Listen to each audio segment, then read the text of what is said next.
Hi, it's me again with Corel Roll Tips and Tricks, and I just did a video on this bevel effect, and I'm going to start using it. When I draw keys for a keyboard, I can't draw them that good and that fast.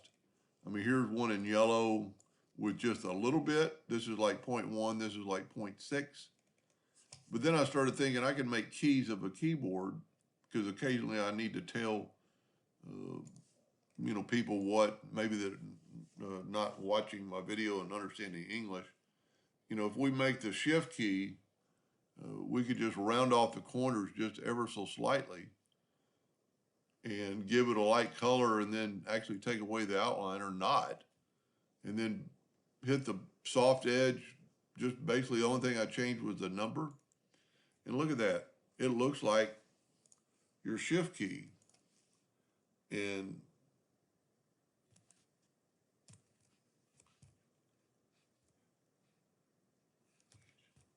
I can't type tonight.